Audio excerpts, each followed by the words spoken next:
Good morning, family. Good afternoon. Good evening. And welcome back to another video. Thank you for tuning in. And I got a great topic for y'all today. It's very important, so stay tuned, okay? So today's topic is 7 laws of wealth to financial success. And you must be wealthy in all 7 of these areas, or else you will be poor. So number 1 is divine wealth, spiritual wealth. That's you being in tune with nature. That's you being in tune with the creator of the universe. Being grateful for life. Being grateful for your family, for success, for breathing, for the oxygen you breathe, for the food that nature provides for you. Because without it, you will die. So the first area of wealth is divine wealth. That's you being in tune with nature, with the creator of the universe. You must be wealthy in that area.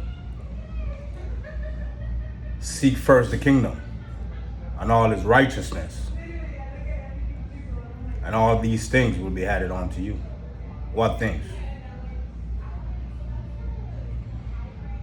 The house you're living in, the car you drive, the clothes you wear on your back, the food you eat. You go to work just to have these things, right? Right. So first you got to seek the kingdom of the Most High. That's a culture. That's an environment. And seek all his righteousness, of the right state of mind, doing the right thing. That's a different mindset you will have. So this is the first area of wealth that you have to move forward. The second area of wealth you must have is intellectual wealth. The knowledge, the wisdom and understanding of how to manage your ideas, how to manage your wealth, how to manage money. Because money is an idea. That's all it is. Don't chase money. Think about ideas. So you must be wealthy in this area. You must seek and find the knowledge of financial education, financial literacy, how to invest your money properly, how to have multiple streams of income, how to plan for retirement, how to make your ideas multiply. That's being fruitful and that's being productive. Because your fruit is your gift. You must multiply your fruit. Okay? So you must be wealthy in this area. The third area of wealth that you must be wealthy in is your physical health. It's nothing worse than laying in the hospital where you can't move because you're sick. Whatever disease is it, whatever sickness it is, let's say it's cancer. It's nothing more crazy than laying up in the hospital with cancer, with big ideas. So you must focus on this area of physical health. Look at Bob Marley. Bob Marley died, even though he leave a legacy behind. He's a legend. Legends don't die, but he passed away because of cancer. And all that money he had, not even $1 could save him from dying from cancer. The cancer spread out through his body, and no money in the world could save him.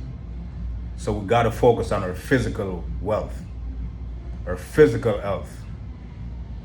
Because there's no point of having all these ideas, all this money, and you can't live to enjoy it.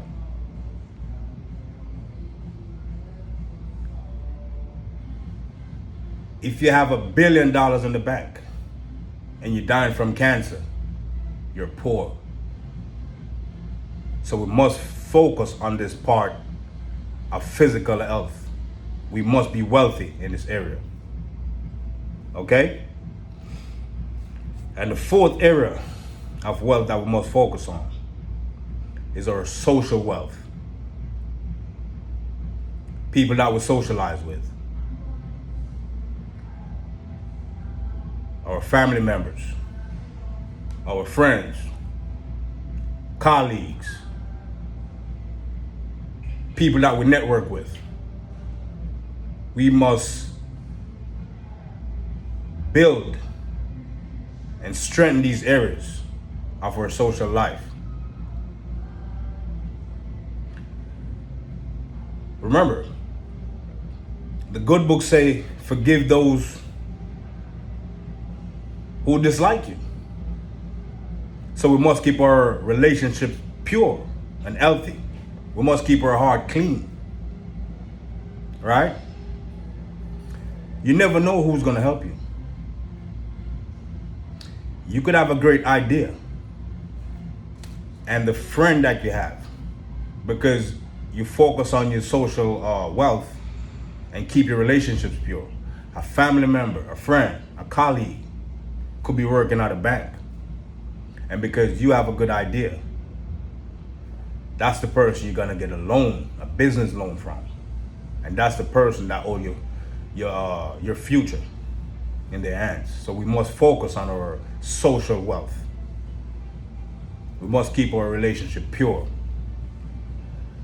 Forgive those who hurt you. Forgive those who dislike you. Forgive those who talk bad about you.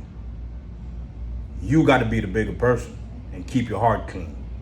Because you're not doing this for them. You're doing this for your wealth, for your future. So we must focus on our social wealth. And the fifth area of wealth that we most focus on as a people, excuse me, is our influential wealth. We must be influential. We must be influential in our community. What people look towards us for. When somebody think of you, who are you influencing? What fruits are you bringing to the community? What value are you bringing to the community? To your state, to your island, to your country? What gift are you pouring into? What ideas are you pouring into? You must be influential. Okay? We must focus on this area. And the sixth area of wealth that we must focus on is our friendship. We must focus on the area of friendship. Sometimes it's not what you know. Sometimes it's not who you know. Sometimes it's who know you. Okay? Your friend could invest in you. Your friend could invest in your idea. So we must keep our friendship pure. Manage our friendship so we won't lose it. Don't mismanage your friendship. If you and your friend disagree about anything, that's okay. We could always disagree on things, but make sure you don't burn that bridge. You can disagree to agree. You can agree to disagree, but make sure you don't burn that bridge of your friendship. So we must keep that area of our friendship pure and clean. And the seventh area, the most important area of wealth, is generational wealth. The good books say a good man, and that's mankind, man or woman, it don't matter. A good man leave his children an inheritance. So a good man think about the next generation. And one of the best assets you can leave your children is knowledge of the kingdom, knowledge of the Most High, knowledge of the Creator, wisdom from Proverbs. See, King Solomon didn't ask God for money. He didn't ask the Creator for money. He didn't ask nature, the source, for money. King Solomon asked for wisdom. He asked for knowledge. He asked for understanding. And that's why he was the wisest man ever lived. King Solomon wrote the book of Proverbs. So go read Proverbs if you want to get some wisdom, some knowledge, and understanding. Seek wisdom, seek knowledge, and seek understanding. Generational wealth is about a nuclear family working together as a business, as a team, to create more and more generations and multiply more and more generational wealth.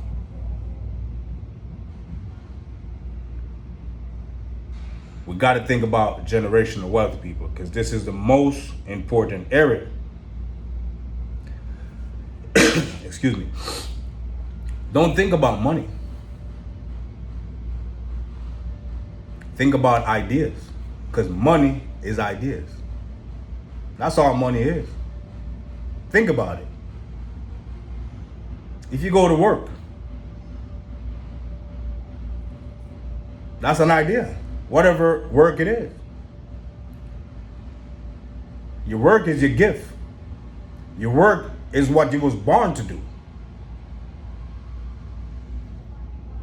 Michael Jordan, he was born to play basketball. When you think of Michael Jordan, what's the first thing that comes to your mind? Basketball, right? Exactly. That's his work. That's a gift. That's his seed. That's his fruit. Tiger Woods, same thing. Golf. When we think of Tiger Woods, we think about golf. That's his seed.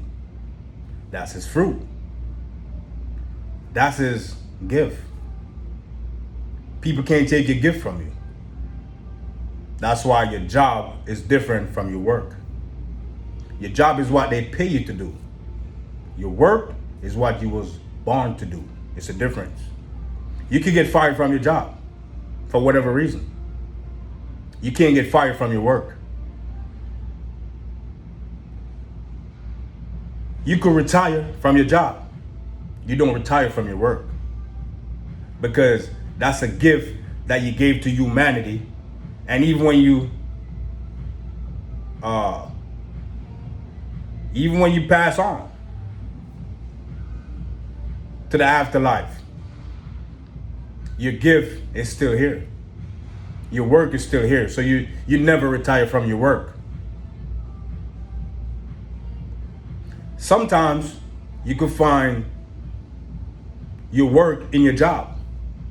If you're working at a job right now and you love it, you're enjoying it, it don't even seem like a job. It seems like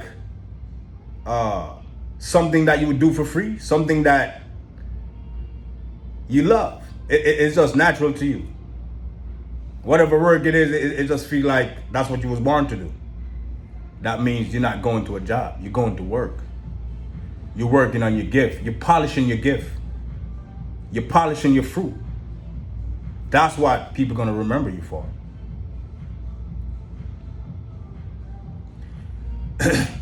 Stephen Jobs, he created the iPhone, the Apple computer.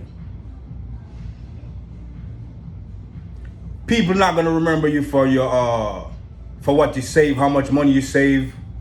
People are going to remember, they're going to remember you for how much you give, what you give. That's why we don't remember Stephen Jobs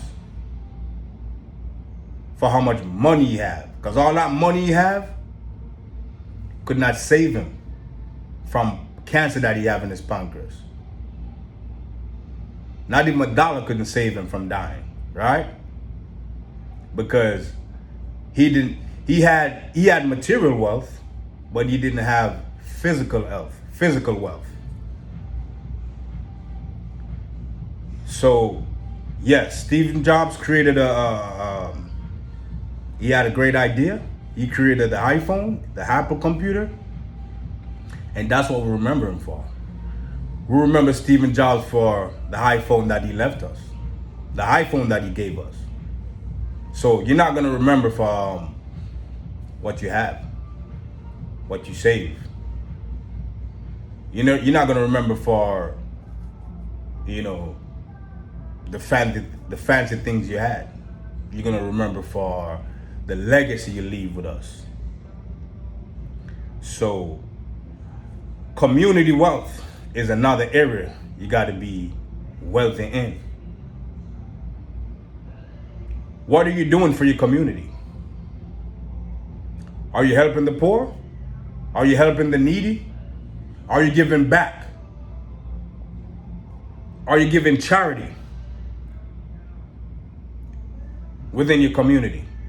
What value do you bring to your community? Because your community wealth is what you're going to remember for. People are going to remember you for how much people you help, how much you gave back, the good you gave to humanity, the ideas that you created. Because in your community wealth, you got to be able to hire people. You got to be able to employ people. So your job is employment. Your work is deployment.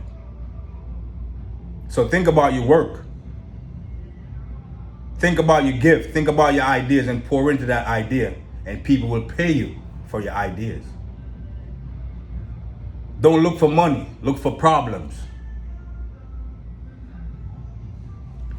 People get paid for the problem they solve. That's what you get paid for. You bring your money to the dentist for solving a problem, for taking out a tooth that you don't want, that's decaying out of your mouth. That's what you pay the dentist for. That's his area of expertise. A mechanic. Something go wrong with your car, you don't know how to fix it, you bring it to a mechanic. The mechanic got the knowledge, the wisdom, and the understanding how to fix your car. That's a gift. That's a skill. People pay you for the problems you can solve. So don't think about money, think about ideas. Think about problems that you can solve. Because that's what true wealth is. True wealth is ideas. True wealth is generational wealth. True wealth is spiritual wealth. True wealth is divine wealth. True wealth is financial education. True wealth is financial literacy. True wealth is physical health. True wealth is your social wealth. True wealth is your influential wealth. True wealth is friendship wealth, the relationship you have with your friends. True wealth is community wealth, what you give back to your community. Because your obituary is going to be your community wealth. If you don't give anything back to your community, your funeral is going to be small. Look at Bob Marley's funeral. It was so big because Bob Marley left something with us. He's remembered for the good music he left with us. That's what Bob Marley is about. That's what true wealth is about. True wealth is what you leave with us to remember you for. So remember Bob Marley for the good music that he created. His music was so good that little children could listen to his music. When little children could listen to your music, that's good music. If your music is only for adults, that's not good music. That's why we gotta humble ourselves and seek the kingdom first and its righteousness, and everything else will be added on to us.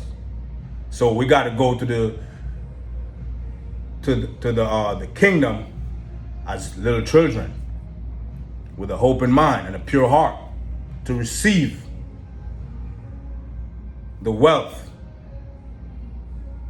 the culture, the environment from the Most High, from the Creator, from the source, from nature. We must be born again. That means renew your mind. Those old things that you used to do, all that drinking, alcohol, all that smoking weed, smoking cigarette, going to the club, going to the bar, going to the strip club, you don't do that no more once you have the knowledge of the kingdom. Once you seek righteousness, you renew your mind by being born again. That's what it means to be born again. It's a renewal of the mind. You see things different. You're wealthy in the kingdom because life is about a king and his kingdom and the royal family, which is the human beings and everything in the universe. So we must first seek the kingdom and all its righteousness, and all these things that we go to work for every day, or we go to our job for every day, will be added on to us. Because we got to first be in the mindset of doing the right thing. And these are the areas that you must be wealthy in. If not, you are poor. Poor people think about money all the time. Oh, I'm gonna pay these bills. Oh, the minimum wage is just $12 an hour, $15 an hour.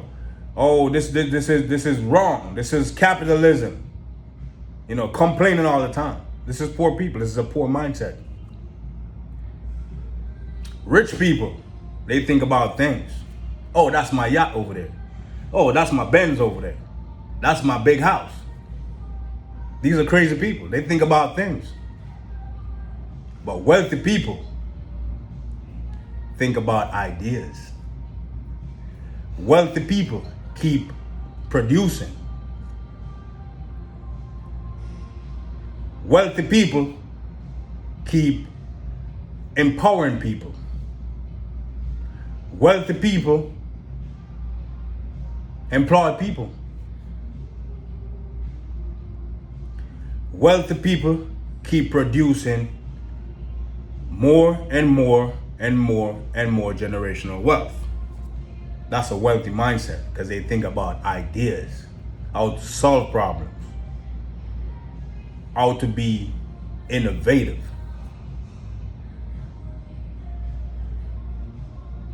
Okay? So we must be healthy in these areas to be wealthy. Okay, my people? So we must focus on these areas as a people. I mean, a lot of us were taught wrong. A lot of us was robbed from our culture.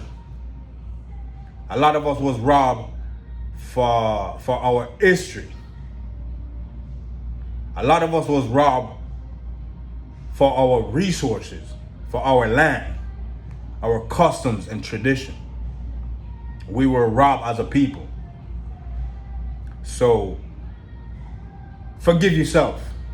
Give yourself some grace because you didn't know. You can't give what you don't have. But now it's 2024. We live in the 21st century. So we're living in the age of information. So we can't say we don't know anymore. It's your job. It's your role. It's your duty. It's your responsibility to seek and find the information that you need. In the 21st century, we have no excuse as a people. They say, those who know better, do better. So we must do better as a people. Know that we have the information, know that we have the wisdom, the knowledge, and the understanding.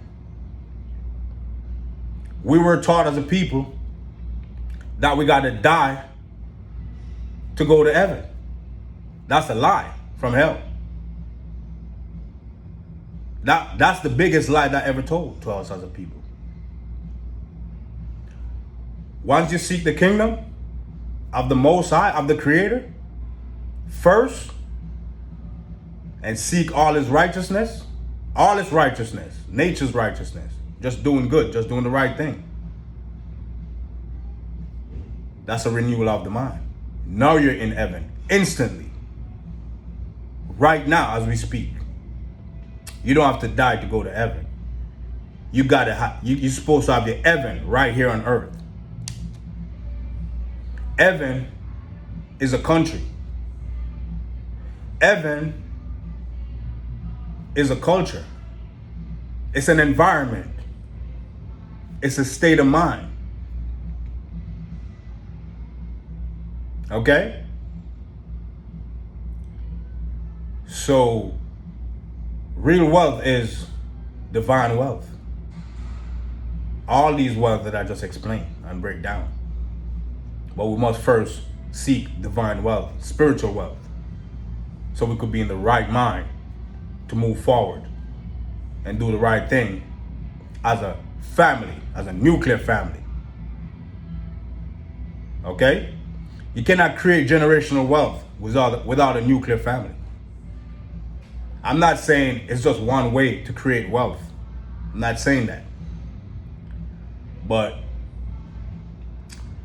for centuries, since the beginning of time to now,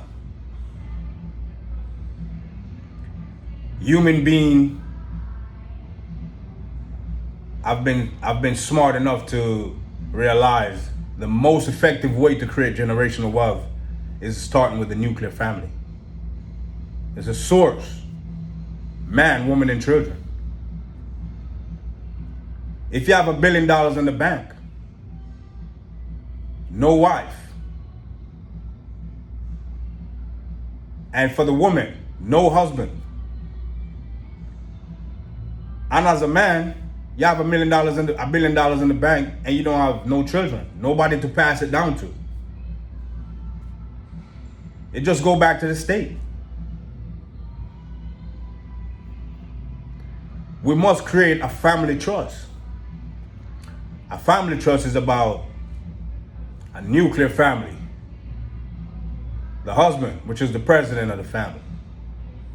The wife, which is the vice president of the family. And the children, who are the board members of the family. And our neighbors, our friends, those are the clients.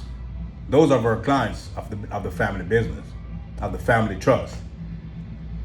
When the nuclear family working together as a team, the husband, the president, the wife, the vice president, and the children sit around a round table and discuss family trust, family business. There's no such thing as a private life when you have a family trust.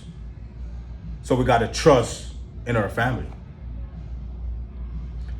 And they program us to not trust each other as a people, right? But we must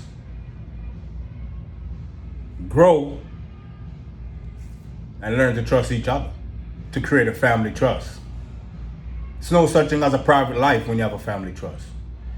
We're supposed to discuss family business at the round table, at the family table. The wife, the husband, the children are supposed to know what's going on.